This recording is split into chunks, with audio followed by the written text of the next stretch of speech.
All right, welcome everybody to our vibe coding workshop.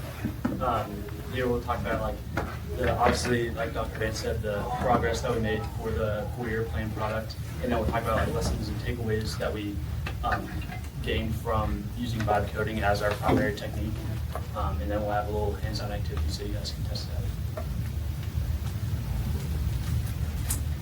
All right, so this is just a brief overview of what you're going to learn or see in the workshop.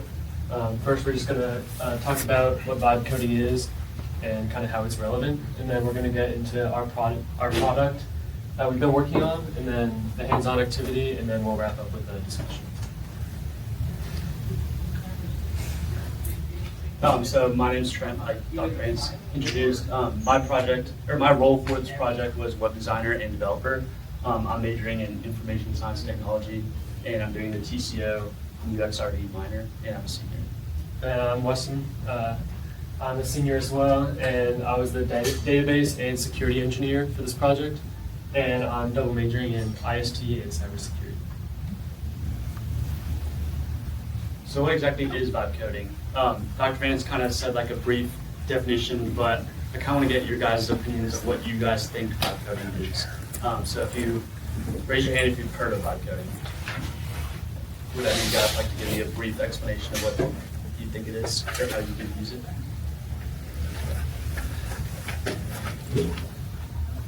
Not a great coder anymore, so I've been thinking about ways I can use it in my research, and probably will give it a go, because it's not a strength of mine after 4 years of not coding much.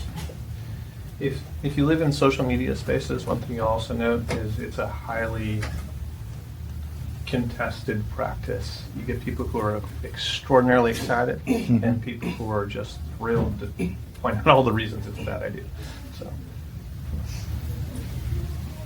I think of it as using it more as an assistant. You're trying to execute a certain goal, and the AI is doing the sort of heavy lifting, but you are validating what it's putting out and testing it and then refining it. Yes. One of the most common misconceptions about vibe coding is that it kind of just takes all the work off your plate. A lot of people on social media just basically paraphrase it as like, oh, this codes the whole project for you from the very beginning development phase all the way to the deployment phase, which after working through this project for a year, we can definitely testify that it is not that. It's definitely more of a tool and a strategy instead of developer replacement. You still obviously need to think through a bunch of things, use basic development strategies. It doesn't just replace, it doesn't make the project as simple as just typing in a prompt. So the simple definition of it is, it's a software development approach where LLMs are heavily used to generate, edit, refine, and debug code. So in simple terms, it's basically you just using plain English to tell the AI what you want to build, and it kind of going through the code and building that for you. But as you just mentioned, this doesn't mean you can just expect it to build all the work and do all the planning and the full process. This is just strictly or primarily a coding assistant, essentially. So now that we know what a brief overview of vibe coding is, I want to introduce our project, which is Next Term. This is the logo. Basically, like he mentioned, it's an academic planning website where students can use it to develop their 4-year plan so they can keep track of all their requirements, major, minor, and gen eds. They can make sure that they're going to graduate on time. They can plan out which courses they're going to take, which semester when, if they're going to get all their prerequisites. It also has an admin page with dashboards and insights of how many people are taking which courses. And the original problem that we decided to focus on was that students struggle to graduate on time due to not knowing their requirements. A lot of my personal friends actually are either behind on credits or have to retake classes because their prerequisites don't line up because simply their advisor either didn't tell them or they just didn't know. A lot of people either are given like the paper worksheet or like an Excel sheet, and they're just kind of given that and go like, oh, look at they have to go through the course catalog on their own and the live schedule page on Mercer's website on their own and develop a 4-year plan based off that, which can get really time consuming and tedious, and it's not always accurate. So the solution was to develop this app. So this is what the 2 resources are that the students are given, like I just mentioned. This is actually one of my first iterations of a 4-year plan. This took hours for me to make. I remade it several times after switching my major freshman year. It was just a bunch of work. And then here's the sheet that a lot of advisors, if any of you guys are advisors, give your students. And it doesn't have any courses on there. It's just a blank template, and the students are just taught to fend for themselves. So the 3 project goals were to keep students on track for a timely graduation with structured course schedule, assist advisors by reducing the burden of manually creating a 4-year plan for every one of their students, and then optimize course offerings for university by using data from the 4-year plan website so they know exactly how many students are taking which course, so it reduces extra sections and empty classrooms. So here was the first prototype that I made in Dr. Vance's AI class. I used Figma to make that, and to make this first prototype, I copied and pasted code from the ChatGPT chat window and put it into my code base, and it took a lot of refining. And this was a passion project, to be honest, in that class. So I actually took a bunch of hours on my own free time to develop this. And I was actually really proud of it because I thought it was a great potential solution for this problem, especially because I redid my 4-year plan several times. So this was the initial version, and this is when Dr. Vance came to me and wanted to expand on this with the independent study. And then throughout the first semester, this was version 0 of our product. This was using VS Code, which is just a code editor, but with the Google Gemini plugin. So it wasn't accessing directly the whole code base. It was just taking into context of what files were open in the code editor. So it was way better than the GPT chat window, but it still had some limitations. It didn't have as much context. Still took a lot of refining. We came across a bunch of issues. This one actually didn't connect to our database, so this is all mock data right here. So this got super frustrating, and then we also were naive about how important version control was. So this one ended up not working, so we basically had to completely restart. And then that moved us to the alpha version, which we used Google AI Studio to build this. This was not, we didn't build this in a traditional code sense. If you guys don't know, Google AI Studio is basically an MVP builder. So you can type in a prompt, and it's basically only prompt engineering to build an app. You can't type in like actual code. So this helped us build a vision of what the polished app could actually look like. And then fast forward all the way to the end of this semester. This is what the final version, or the beta, but the most current version of the site looks like. You have the login page. It connects to, you can either log in with an official Google account or GitHub, and then it takes you to the dashboard, which you can create new plans. This is like the plan details page, so you can edit the title, the school you're in. All the majors and the minors from Mercer University are loaded into our database. And then you can choose what your start term and end term is. And then this is the plan editor page. So there's all these courses on the left, and you can drag and drop them into the semester. And then it shows like the course details, prerequisites, how many credits, and it has all your recommendations or requirements at the top. And then you can export it if you want to save it, and stuff like that. So this is the current beta version. All right, so for the tech stack that we use, Trent kind of touched on it, but in the end, we used Google Anti-Gravity as the vibe coding IDE because it had a agentic feature where you just tell it what to do and it can literally interact with your code. So that made it the most efficient and easy to use. Then for our database, we use Supabase. It's a free software, kind of like Firebase. but a lot more beginner friendly, especially since we've never developed anything before. This was a very good tool to use. And then we also use Vercel as the web hosting and deployment software. This is also a free software, so that helped us develop and host this app without committing too much to stuff that we maybe didn't know. And then for version control, we used GitHub. This has just made it easier for both of us to work on it and commit and just have a good development environment. These are some of the major problems we faced and how we fixed them. As Trent kind of touched on it at the beginning, we weren't entirely focused on version control. We did not use GitHub at the beginning, and we were just kind of going with the flow, committing whatever we wanted to and hoping it worked. And then if it didn't work, we'd have to backtrack and kind of undo what we did by coding it again, not straight undoing it. So with version 0, it crashed and we couldn't get it back up. So that's when we started, that's when we realized that it was a bigger deal than we thought. So we started using GitHub to make sure that we took snapshots periodically to make sure we never lost any major progress. Another problem is that we had pretty inconsistent and poor documentation, especially towards the beginning. We were just kind of going, and not taking the time to properly write down, document, outline what our progress was.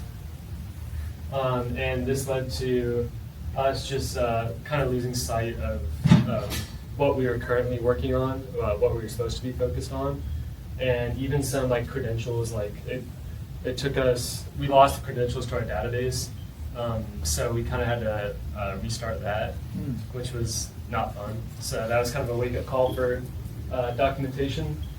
And then I kind of just mentioned it, but the scope creep. We were very ambitious, especially at the beginning, on all the features we wanted to add to this app. And it got a little bit overwhelming and too much for us to handle, especially this being the first time we were developing something. So we would meet with Dr. Vance every week and kind of reset, make sure what our priorities were and what we needed to focus on for the next week of work. And then the final one, this is a little bit funny, but we did struggle on coming up with a name for our application. We've been working on this for over a year, and we just decided on the name like maybe 3 weeks ago. So that was just kind of something we didn't really think about at first, but it's kind of, I don't know, we just kind of struggle with that.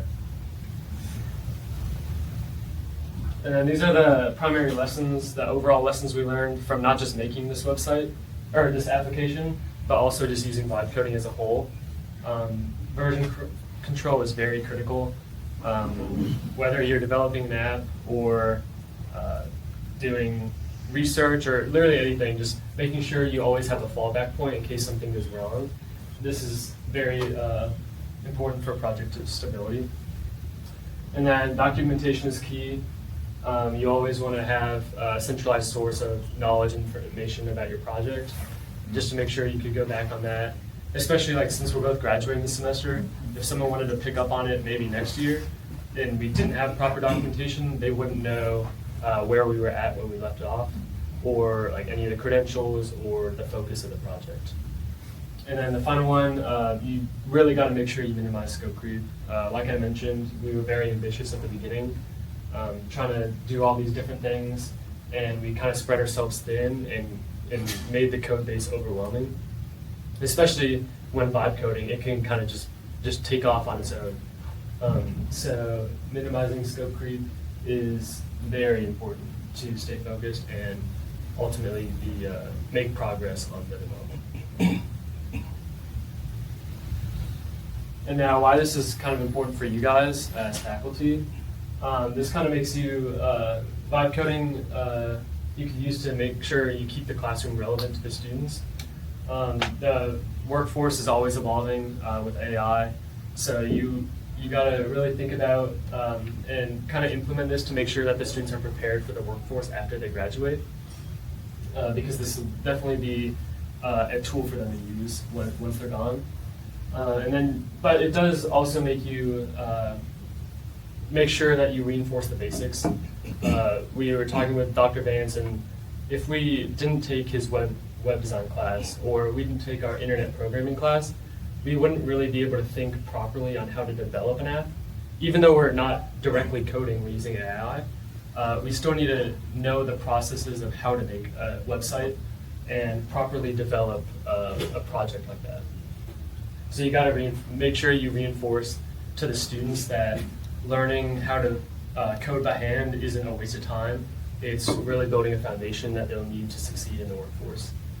And then last one, you kind of got to make sure you emphasize the role shift in the workforce. You got to kind of change your teaching. So instead of just straight on hands coding, you got to make sure they understand how to manage projects, think about projects as a whole, and engage in complex thinking, just to make sure that they have the intangible skills to properly succeed in their job, instead of just coding without really thinking about what they're doing.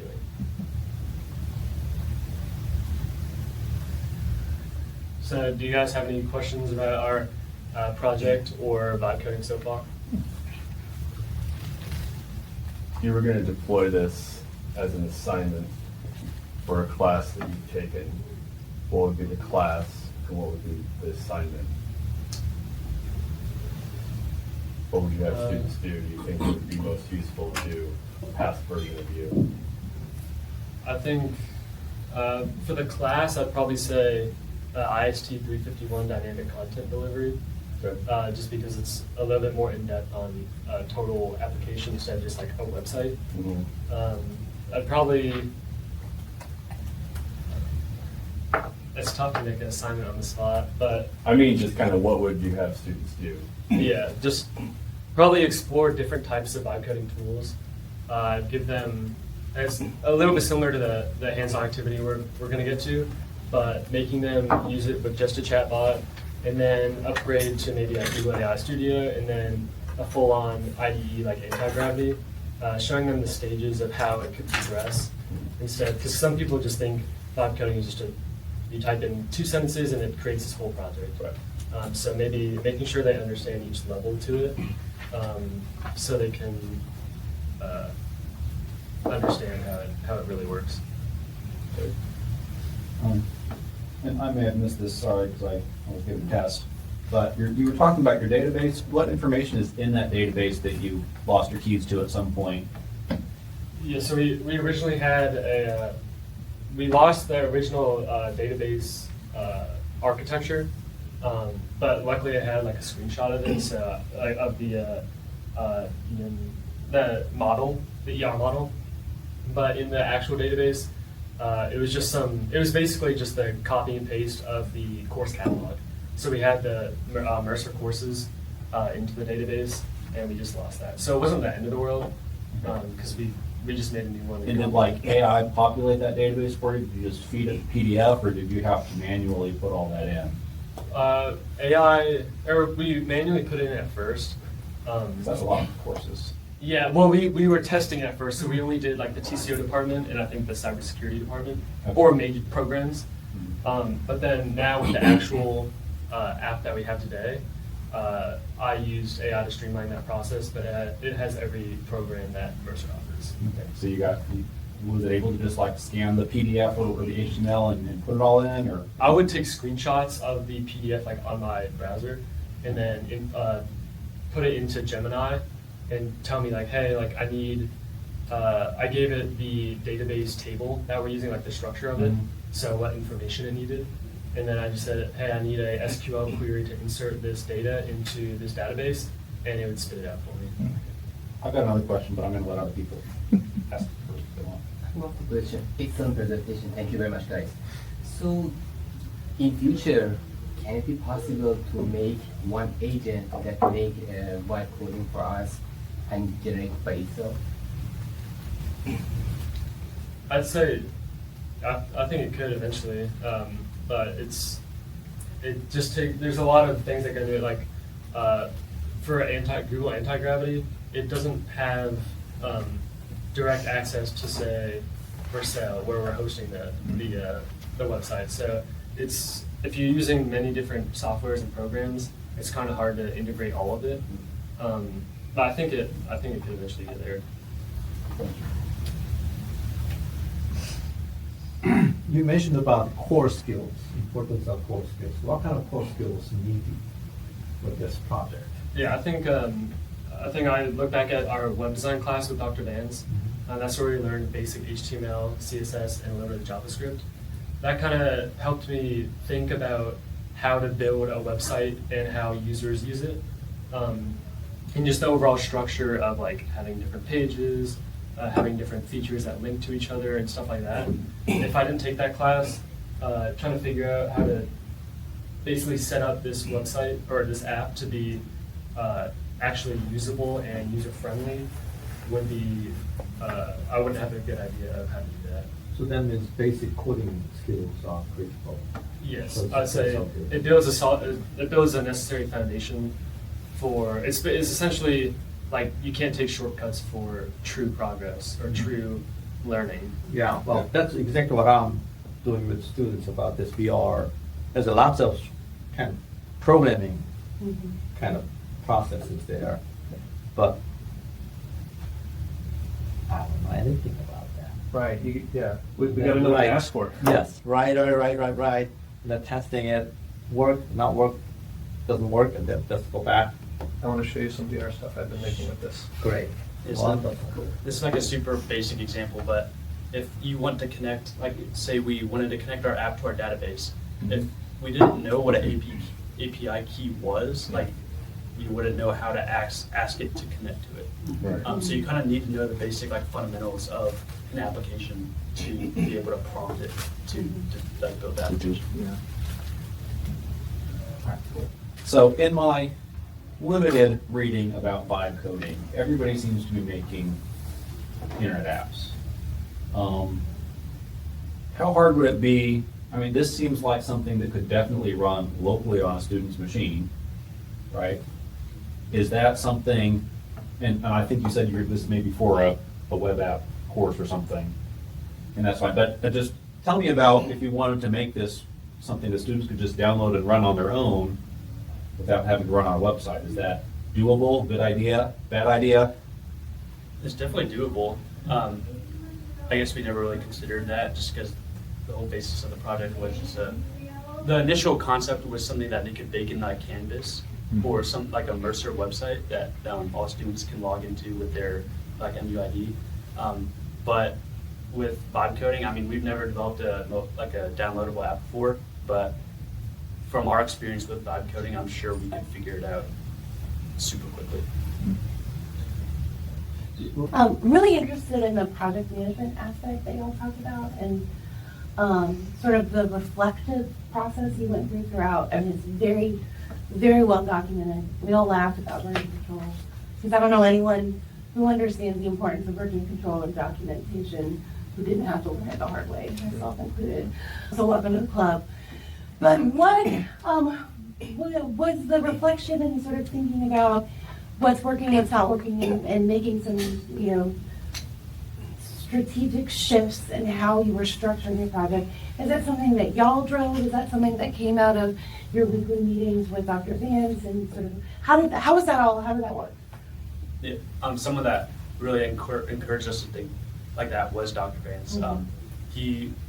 His meetings every week were like a great, almost like a restart of what our priorities were, like Weston mentioned. But another aspect of that too is we used AI to help us reflect on what our changes were in the project. In Anti-Gravity, you can have files that provide context for the agent.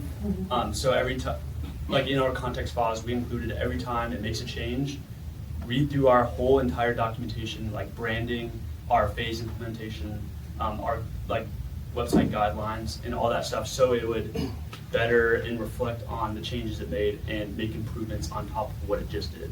So AI can definitely take some of that out of your hands. You just got to know how to prompt it to do that. So this is like the main dashboard. These are the plans that I've already made, but we'll go ahead and create a new plan. So you just enter like the names. I'll do author. And then we'll pick the school engineering. Can you make it a little bigger for a girl like me? Yeah. And like me, you're not Thank you. The HCI major and see the minor. And then we'll just do like the average semester and include the summers. So then it generates this editor page where on the side you have all your major requirements. And then it shows the name of the course code, how many credit hours it is, and then the prerequisites for that specific course. And then it also shows the minor requirements and then gen eds below it. And then essentially the basics of it is that you can drag and drop it into that semester, and then it fills up the requirement bar at the top. And it's just that simple. So on the side it has all the requirements, and then as you go, the semesters fill up. It shows you how many total credit hours it is. You can see the course details, so it's this course description, how many times it's typically offered, and then the prerequisites. If I pull in a course for a semester and I don't have the prereqs yet, does it tell me that? It does not. Okay. That is a feature that we were going to implement. Uh-huh. I'm glad you did. I understand. Yeah. Yeah, we just straight up didn't get that far. I won't lie. And on the side, you can see like the plan details, so you can edit the title, the major, minor. And then there's like alerts. So it tells you, oh, this semester only has 6 credit hours, you need at least 12 to like maintain full-time status or like scholarship eligibility. So it displays those warnings. And then there's an export feature, so you can export it as a PDF or a spreadsheet in case you want to share it with your advisor or just keep it on your computer. But the plan also saves on this website.